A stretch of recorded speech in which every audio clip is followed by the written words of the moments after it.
रतनपुर गांव में एक गरीब किसान रामू अपनी बीवी सरला के साथ रहता था।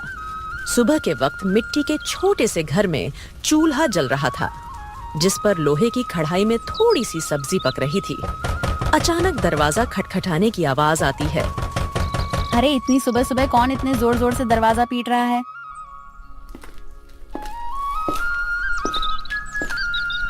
दरवाजा खोलते ही सेठ हरीलाल गुस्से में लाल पीला खड़ा था, जो कि बहुत लालची और चालबाज है। वह हर किसी से 2 गुना ब्याज वसूलता था। रामू, बहुत हो गया तेरा नाटक। मेरे पैसे कहाँ हैं? सेठ जी, कल ही तो मैंने आपको पूरी रकम दे दी थी और पूरा हिसाब पक्का कर दिया था, और मैंने आपके पुराने पैसे भी कब के लौटा दिए हैं। देर की वजह से तेरा ब्याज बढ़ गया है। अब वो उधार तुझे 5 गुना ब्याज के साथ लौटाना होगा। 5 गुना? सेठ जी, ये तो अन्याय है। मैंने मेहनत करके ब्याज सहित पूरे पैसे चुका दिए हैं। मैं गरीब आदमी इतना भारी ब्याज कैसे दे सकता हूँ? ज्यादा जुबान मत चला। अगर पैसा नहीं दिया ना तो तेरे घर का ताला तोड़कर बर्तन कपड़ा सब उठा ले जाऊंगा। तेरी बैलगाड़ी भी बेच दूंगा। सेठ जी, गरीब का खून चूसकर आपको क्या मिलेगा? हमारे साथ ऐसा मत करिए। इतना ज्यादा ब्याज मैं नहीं दे पाऊंगा।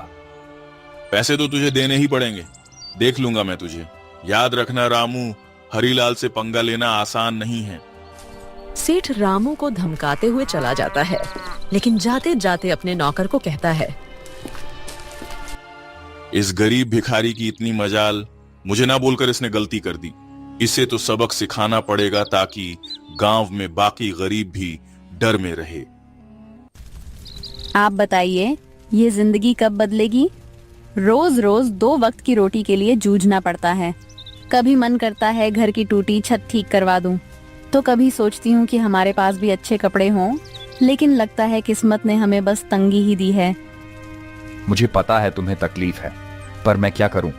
खेत छोटे हैं, बारिश वक्त पर नहीं होती, ऊपर से कर्ज का बोझ भी सर पर है। मैं दिन रात मेहनत करूं, तब हमारे हिस्से में यही नमक रोटी आती है।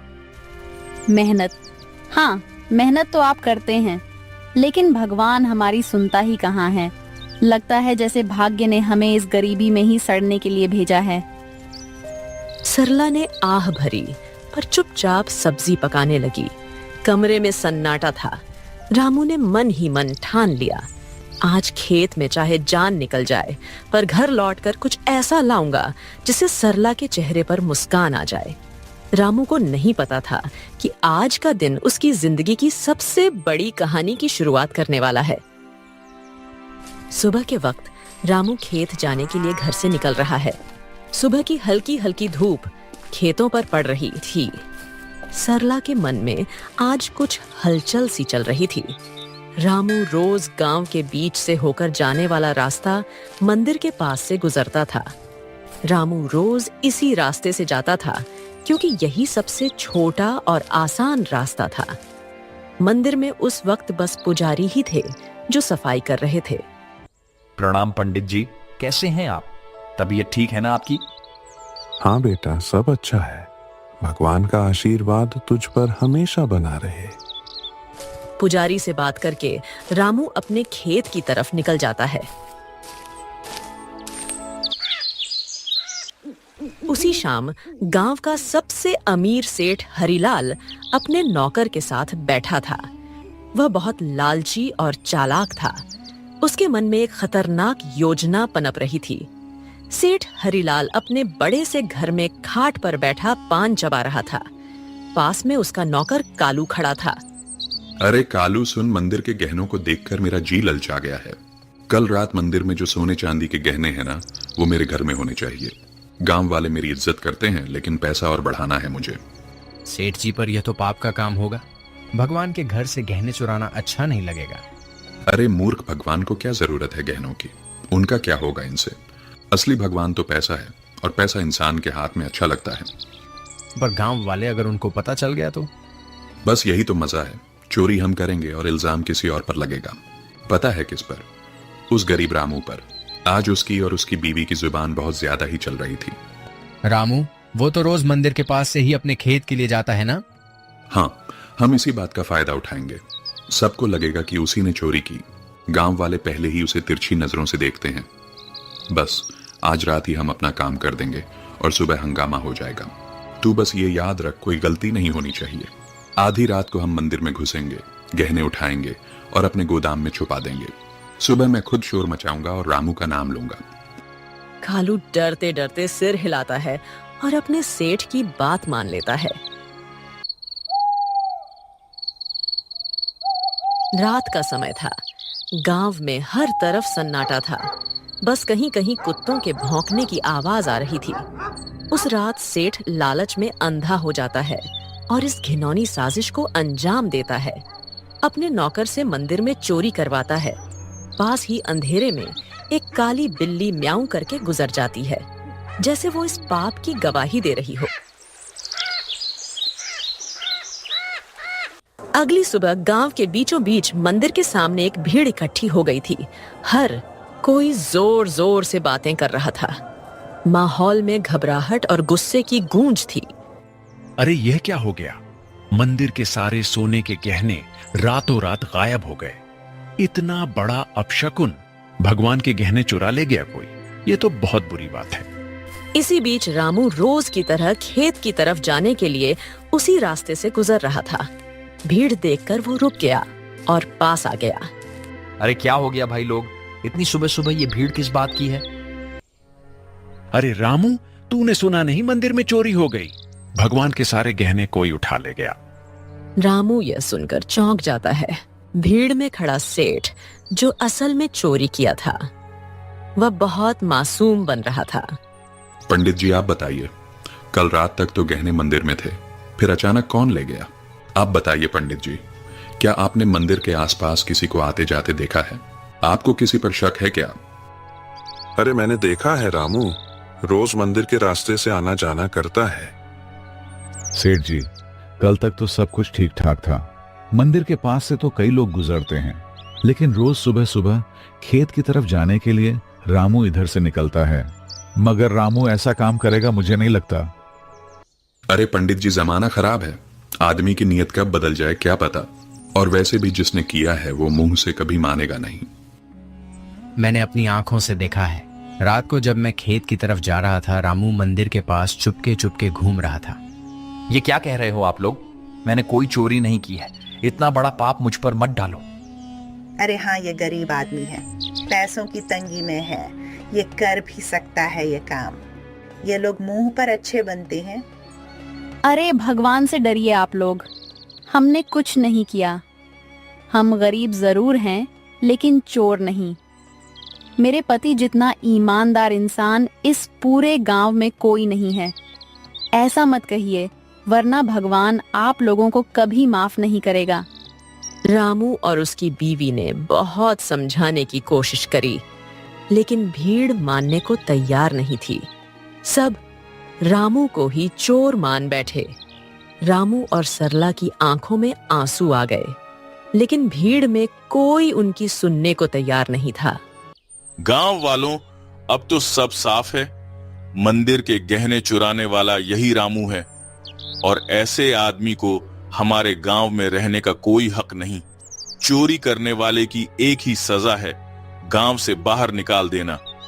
हाँ, अगर इसने मंदिर में चोरी की है तो यह तो भगवान का भी अपराधी हुआ। इसे यहीं रहने देंगे तो कल हमारे घरों से भी चीजें गायब हो जाएंगी। अरे आप सब क्यों नहीं समझते? मैं निर्दोष हूं। मैंने कोई चोरी नहीं की। मैं तो रोज के जैसे अपने खेत जा रहा था। मुझ पर इतना बड़ा इल्जाम मत डालिए। भीड़ में जोर जोर से आवाजें गूंजने लगी, निकालो इसे, निकालो इसे गांव से। भीड़ में हलचल मच गई। लोग एक दूसरे से कान्हा फूंसी करने लगे। रामू और सरला की आंखों में आंसू भर आए। उन्होंने कई बार सफाई देने की कोशिश की, लेकिन किसी ने उनकी नहीं सुनी। सबने मिलकर उन्हें गांव के बाहर निकाल दिया। रामू और सरला मजबूर होकर गांव छोड़कर चले गए। रामू और सरला रोते रोते गांव छोड़ चुके थे। गांव के बाहर एक सुनसान जगह पर टूटी फूटी झाड़ियों और कंटीली झाड़ियों के बीच एक पुरानी पड़ी झोपड़ी मिली। मजबूरी में वहीं उनका नया घर बन गया। सुनिए जी, यह जगह कितनी सुनसान है। न पास में कोई इंसान, यहाँ आसपास की झोपड़ियों में कोई रहता भी नहीं है। न खाने को कुछ है। अब हम क्या करेंगे? क्या करें सरला? जब अपना गांव ही हमें ठुकरा दे तो कहीं और सहारा ढूंढना पड़ता है। यही हमारी तकदीर है। मैं तो ये सोच रहा हूं, आखिर चोरी की किसने है और इल्जाम मुझ पर डाल दिया गया। मैं असली चोर का पता लगाकर रहूंगा। दिन ढल गया। सरला रोते रोते सो गई। रामू सारी रात परेशान बैठा रहा।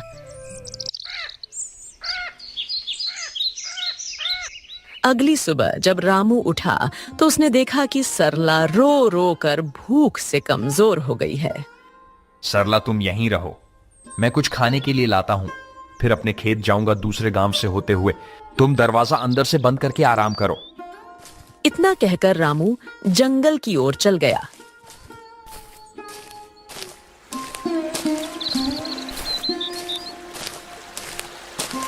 रामू ने सरला को कुछ फल और आसपास की नदी से पानी लाकर दिया। रामू दूसरे गांव से होते हुए अपने खेत जाने के लिए निकल गया। अचानक घने जंगल में सामने से एक साधु बाबा प्रकट होते हैं। उनकी लंबी दाढ़ी और वस्त्र उन्हें अलग ही आभा दे रहे थे। रामू उनके पास गया। बेटा, तू कौन है? तेरे चेहरे पर चिंता की रेखाएं साफ दिख रही हैं। बाबा, मैं इस गांव का ही रहने वाला हूं, पर अब गांव वालों ने मुझे निकाल दिया है। सब लोग मुझ पर चोरी का झूठा इल्जाम लगा रहे हैं। मैंने कोई चोरी नहीं की। रामू रोते रोते साधु बाबा को पूरी कहानी बताता है। सेठ का कर्ज, गांव वालों का इल्जाम और मंदिर से चोरी की घटना। बेटा, तेरी आंखों में छल नहीं है। तू सच्चा और साफ दिल का इंसान है। तेरी पीड़ा मैं समझ सकता हूं। ये दुनिया अक्सर गरीब पर झूठा इल्जाम लगा देती है, पर चिंता मत कर, भगवान न्याय करते हैं। असली चोर जल्द ही सामने आएगा। ये मेरा आशीर्वाद है। पर बाबा, कैसे? सब मुझे ही दोषी मान रहे हैं। गांव छोड़कर मैं और मेरी पत्नी यहां भूखे प्यासे पड़े हैं। कोई मेरी बात मानने को तैयार नहीं है। मैं कैसे साबित करूं कि मैं निर्दोष हूं? इस जंगल में एक श्रापित जानवर रहता है। उसने अपनी आंखों से असली चोर को देखा है। वही तुझे सच तक पहुंचने में मदद करेगा। पर ध्यान रहे, उस जानवर को ढूंढना आसान नहीं है। उसके पास जाना होगा, उसका विश्वास जीतना होगा, तभी वह तेरी मदद करेगा। श्रापित जानवर बाबा, वह कौन है? मैं उसे कैसे ढूंढूं? यहां जंगल में तो बहुत से जानवर हैं। वह एक श्रापित काली बिल्ली है। सच यह है कि उसकी आंखों ने वह दृश्य देखा है जो किसी और ने नहीं देखा। जा बेटा, उस जानवर को ढूंढ और उससे मदद मांग। वो बिल्ली तेरी जिंदगी बदल देगी। भगवान तेरा साथ देंगे। जा बेटा, सत्य की शक्ति तेरे साथ है। साधु बाबा रामू को आशीर्वाद देकर अचानक गायब हो गए। रामू समझ गया था कि यह भगवान की लीला है।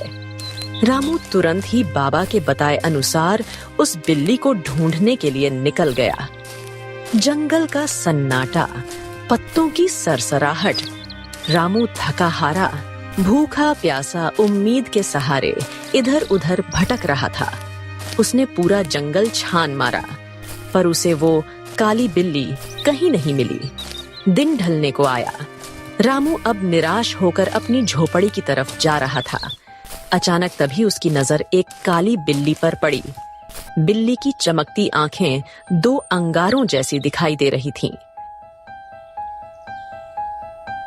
ओ बिल्ली रानी, क्या तुम वही हो जिसके बारे में साधु बाबा ने कहा था? क्या तुमने उस रात देखा था? असली चोर कौन है?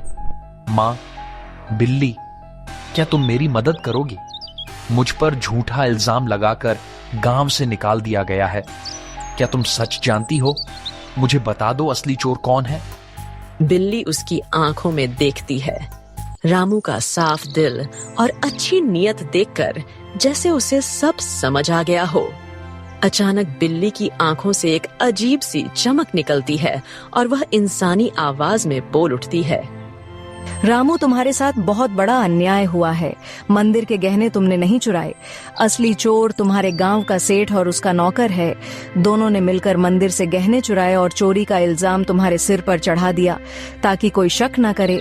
सेठ जानता था कि तुम गरीब हो, तुम्हारे पास कोई सबूत नहीं होगा, इसलिए उसने चालाकी से तुम्हें बलि का बकरा बना दिया।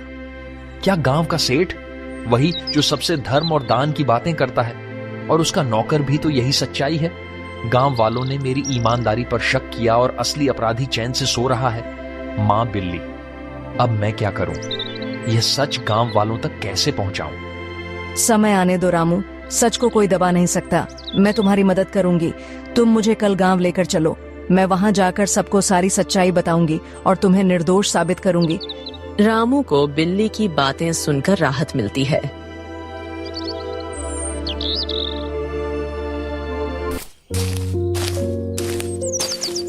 वह घर जाकर सरला को पूरी बात बताता है।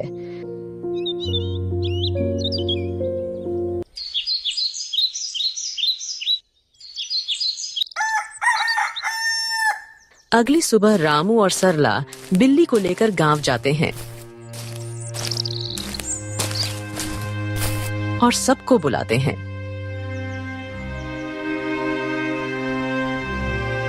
गांव वालों, आप सबने मुझे चोर बोलकर गांव से निकाल दिया था, पर असली चोर अभी भी गांव में ही बैठा है। आज मेरे पास एक गवाह है जो मुझे निर्दोष साबित करेगा। गांव वालों सुनो, असली चोर रामू नहीं है। मैंने अपनी आंखों से देखा है। मंदिर के गहने सेठ और उसके नौकर ने मिलकर चुराए हैं। अगर तुम्हें यकीन नहीं होता तो सेठ के घर जाकर देखो, मंदिर के गहने वहीं मिलेंगे। अरे, यह बिल्ली बोल कैसे रही है? चलो हम जाकर देखते हैं सेठ के घर गहने हैं या नहीं। वैसे भी सेठ ही हमें हमेशा धोखा देता रहा है। बिल्ली को बोलता देख सब चौंक जाते हैं और गांव के कुछ लोग सेठ के घर जाते हैं। उनको गहने सेठ के घर में मिल जाते हैं। अब पूरे गांव में बातें होने लगी। सेठ चोर है, सेठ चोर है। सब बोलने लगे।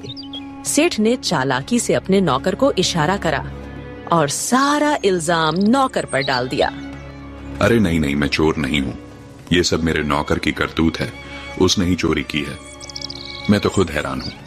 झूठ मत बोलिए सेठ जी, आप सबसे ब्याज में 4 गुना पैसे वसूलते हो, अब चोरी भी करवा रहे हो। ठीक है, अगर तुम सब कहते हो तो इस नौकर को सजा मैं दूंगा, क्योंकि यही असली चोर है।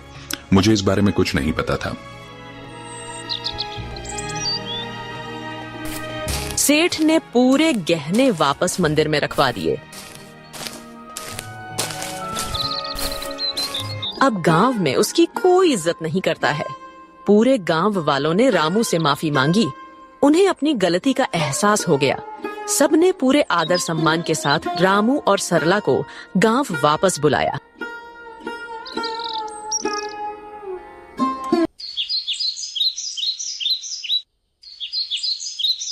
रामू और उसकी पत्नी सरला अब वापस अपने घर आ गए थे।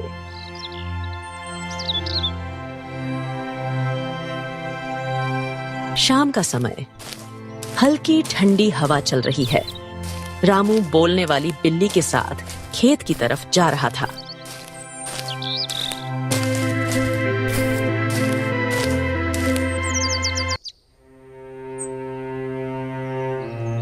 माँ बिल्ली, आज अगर तुम ना होती तो मेरी जिंदगी बर्बाद हो जाती।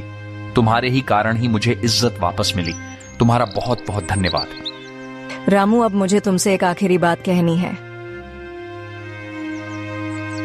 अचानक तेज रोशनी बिल्ली के चारों ओर फैलने लगती है। बिल्ली चमकने लगती है और पल भर में वह एक सुंदर अप्सरा में बदल जाती है। रामू आश्चर्य से पीछे हट जाता है। अरे ये क्या हुआ? तुम अचानक अप्सरा कैसे बन गई? कौन हो तुम? हाँ रामू, मैं एक अप्सरा ही हूँ। मुझे स्वर्ग से श्राप मिला था। मैं इस श्राप से मुक्त होने के लिए ही धरती पर आई थी। जब तक मैं धरती पर किसी सच्चे और भले इंसान की मदद नहीं करती, तब तक मैं इस बिल्ली के रूप में ही रहती। तुम एक सच्चे और ईमानदार इंसान हो, इसलिए तुम्हें बचाकर मैंने भी अपना श्राप तोड़ दिया। अब मुझे मुक्ति मिल चुकी है। तुम्हारी ईमानदारी और भलाई ने मुझे श्राप से मुक्त कर दिया है। तुम्हारा बहुत बहुत धन्यवाद रामू। मैं बहुत खुश हूँ। मैं तुम्हें वरदान देना चाहती हूँ। तुम्हें जो चाहिए बेझिझक कहो। रामू की आंखों में चमक आ जाती है। वह भावुक होकर अप्सरा को प्रणाम करता है। देवी, मेरी जिंदगी गरीबी से घिरी हुई है। मैं दिन रात खेतों में मेहनत करता हूँ, मगर फसल कभी अच्छी नहीं होती। ऊपर से कर्ज का बोझ है। मेरे परिवार के लिए 2 वक्त की रोटी जुटाना भी मुश्किल हो जाता है। रामू, मैं तुम्हें वरदान देती हूँ। तुम्हारी परेशानी अब समाप्त होगी। जंगल के बीच में एक लाल फूल के पौधे के पास एक चमत्कारी फल का पेड़ है। वह पेड़ स्वर्ग से आया है। उस पेड़ का फल सिर्फ ईमानदार इंसान ही खा सकता है। तुम वहां जाओ और वह फल खाओ। तुम्हारे खेतों में समृद्धि होगी, कर्ज मिट जाएगा और जीवन खुशहाल हो जाएगा। बस याद रखना, तुम हमेशा इसे ही रहमदिल रहना, वरना तुम्हारी जिंदगी वापस वैसे ही हो जाएगी। सुखी रहो रामू। अब मैं चलती हूँ, अपना ख्याल रखना। रामू को वरदान देकर अप्सरा अचानक गायब हो जाती है।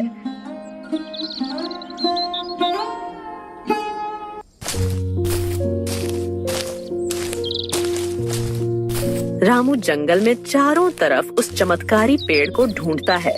सूरज ढलने को होता है। थका हारा रामू अचानक लाल फूल के पौधे को देख लेता है। रामू धीरे धीरे आगे बढ़ता है और देखता है कि पौधे के पीछे एक सुंदर चमकदार पेड़ खड़ा है। पेड़ की टहनियों पर सुनहरे फल चमक रहे हैं। रामू श्रद्धा से पेड़ के पास जाता है। पेड़ देवता, मुझे अप्सरा ने आपके पास भेजा है। मैं गरीब किसान रामू हूँ। क्या मैं आपके फल खा सकता हूँ? अचानक पेड़ से आवाज आई। रामू, मुझे सब पता है। तुम सच्चे और भले इंसान हो, इसीलिए अप्सरा ने तुम्हें यहाँ तक पहुंचाया है। तुम मेरा एक फल खा लो, तुम्हारी सारी परेशानियां मिट जाएंगी और तुम्हारा जीवन खुशहाल हो जाएगा।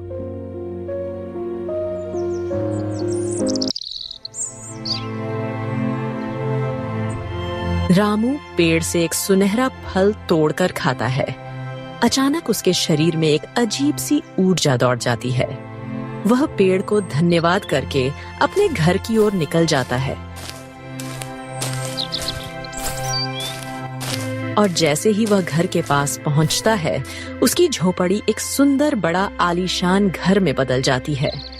रामू दंग रह जाता है। उसकी पत्नी बाहर आकर चौंक जाती। अरे सुनिए, ये क्या हो गया? हमारी झोपड़ी कहाँ गई? इतना बड़ा घर कैसे बन गया? क्या यह घर हमारा है? हाँ प्रिय, ये सब भगवान की कृपा है। जंगल में मुझे एक अप्सरा मिली। उसने मुझे चमत्कारी पेड़ का रास्ता बताया।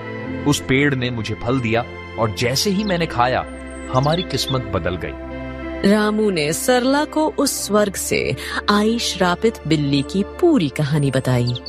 इतने सालों की गरीबी के बाद अब हमारी जिंदगी बदल गई। भगवान का बहुत बहुत धन्यवाद। हाँ, मगर याद रखना, यह चमत्कार हमें सिर्फ इसलिए मिला है क्योंकि हमने कभी बेईमानी नहीं की। ये वरदान हमें हमारी मेहनत और ईमानदारी की वजह से मिला है।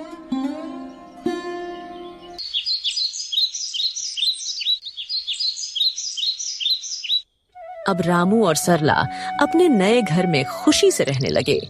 पर रामू अब भी साधारण कपड़ों में ही रहता था। उसके अंदर जरा सा भी घमंड नहीं आया। उसने हमेशा उस अप्सरा की बात याद रखी। अब रामू गांव में सबकी मदद करने लगा। उसके घर में हमेशा अनाज भरा रहता था और मेहमानों के लिए दरवाजे खुले रहते थे। वह गांव के सारे जरूरतमंद लोगों को अनाज बांटता था। सारे गांव में रामू की बातें होने लगी। हर कोई अब रामू की बहुत इज्जत करने लगा था। एक दिन गांव वालों को रामू की तारीफ करते सेठ हरिलाल ने सुन लिया। यह सब देख हरिलाल को जलन होने लगी। ये सब दिखावा है। कोई इतना अमीर अचानक कैसे हो सकता है? जरूर इसके पीछे कोई बड़ा राज है। अगर यह ऐसे ही अमीर होता रहा तो गांव में मेरी इज्जत तो मिट्टी में मिल जाएगी। अबे कालू सुन, तू जरा रामू पर नजर रख और पता कर कि इसके पास दौलत आने का असली राज क्या है। उसी दिन से सेठ का नौकर रामू पर नजर रखने लगा।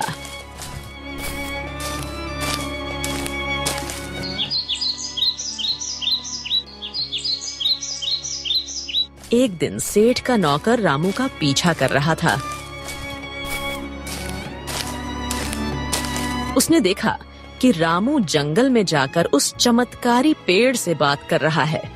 कालू चुपके चुपके रामू की सारी बातें सुन रहा था।